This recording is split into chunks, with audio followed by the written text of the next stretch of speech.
아 이거 토트넘 또 이거 잘못되는 거 아니야? 이거 상대가 이거 만만치 않던데 보니까. 요새 확 올라왔죠. 그러니까요. 아니 다가오는 새벽 4시에 유럽 챔피언스리그 조별리그 세 번째 경기들 쫙 열리게 되는데 토트넘이 독일 원정 갑니다. 예.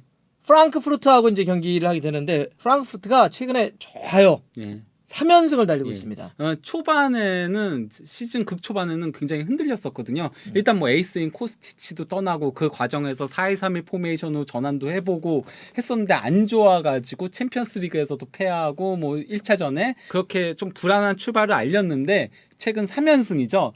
그 3연승의 중심에는 바로 또세베가 있습니다. 제가 맨날, 얘기했던 맨날 우리 또세베 네. 얘기하죠. 포백을 전환하면서 하세베가 주전에서 또 밀려났었거든요.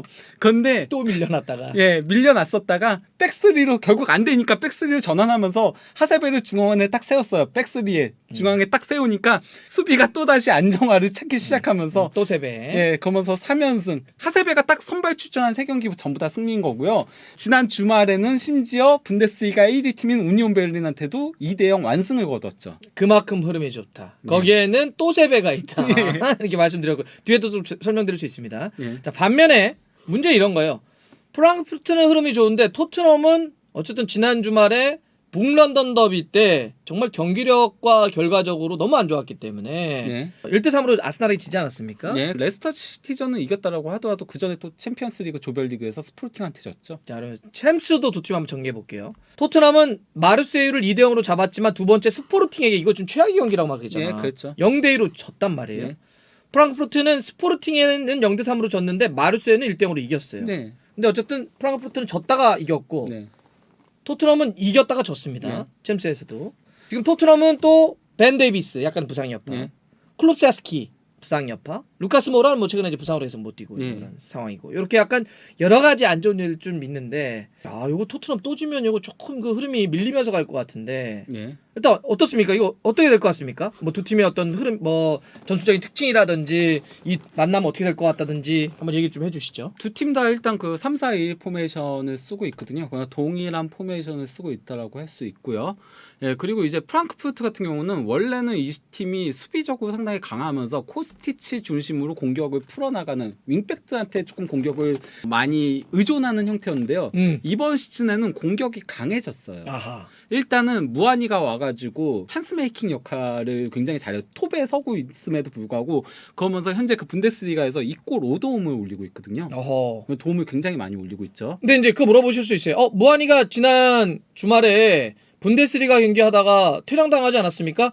챔스와 자국 리그의 징계는 연동되지 않습니다. 그러니까 뭐 무한이가 뛰는 건 문제는 없어요. 그리고 또 이제 이선에 괴체하고 린드스트롬 같은 선수들도 괴체가 특히 와가지고 오자마자 또 잘해주고 있어요.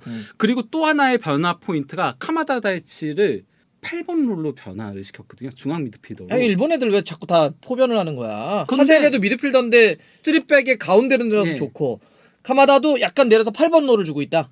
근데 그게 또 나름 대박을 치고 있어요. 원래는 카마다를 팔려고 했어요. 계약 기간이 1년밖에 안 남아가지고. 근데 데려가려는 팀이 없어가지고 못 팔고 내비둔 건데 중앙 미드필더로 보직 변경시키고 나서는 카마다가 쏠쏠하게 골을 넣어주고 있습니다. 현재 분데스리가에서 4골 2도움으로 팀 내 득점 1위예요. 쟤는 근데 대표팀 할 때 잘하더라. 그러니까요. 굉장히 영리해요. 그러니까 약간 좀 그 일본의 이재선 선수 같은 느낌이 들거든요. 저거 아마 저 국어국립연구원에서는 가마다로 읽을 겁니다. K와 T는 가와 타가 아니라 다 이렇게 읽을 텐데 여하튼 뭐 다 좋아요.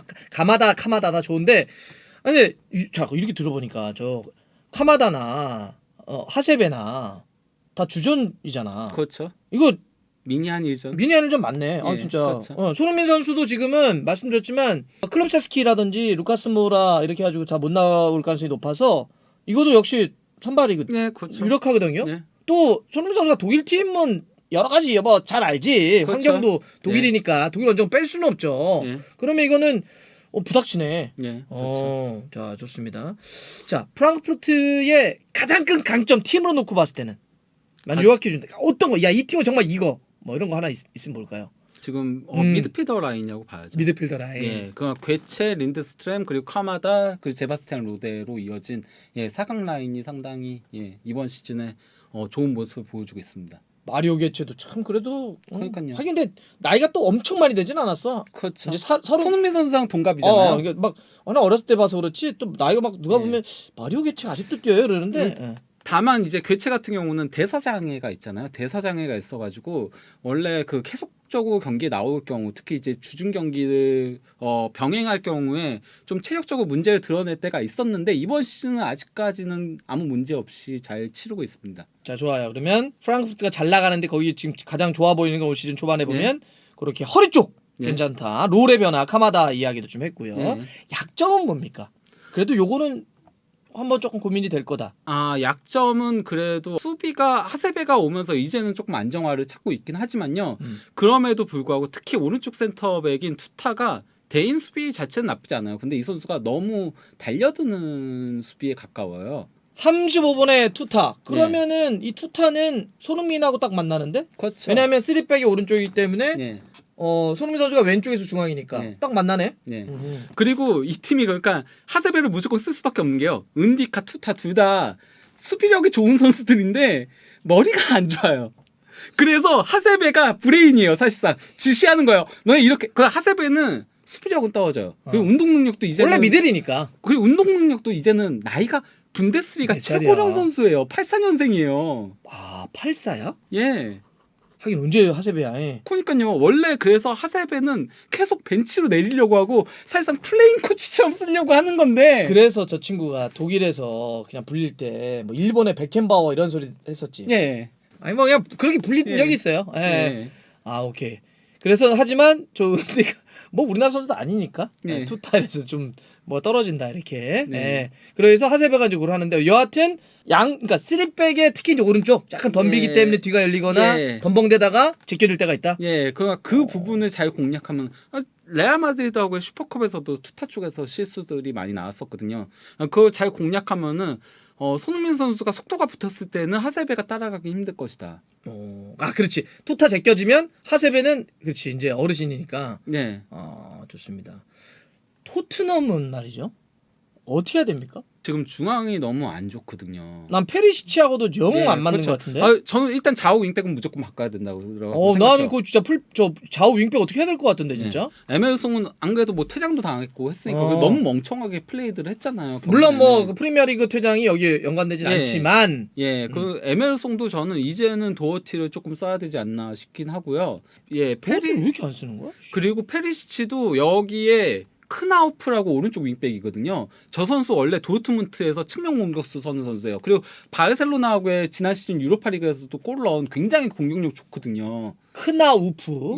그렇기 때문에 자칫 페리시치가 밀리면은 그러면 그쪽에서 굉장히 문제가 발생할 가능성이 있어요. 그러면은 안 그래도 지난 그 아스날전에도 그 사카하고 베나이트가 돌아 들어가는 그런 움직임 때문에 너무 당했었는데요. 다 털렸죠. 린드스트렘하고 크나우프하고 2대1 상황을 계속 맞이하게 될 거예요. 그러니까 하도 그러니까 물론 이제 뭐 페리치가 경험 많고 그런 거 알지만 못 따라가고 이렇게 하니까 자꾸 페노인 하는 거 아니야.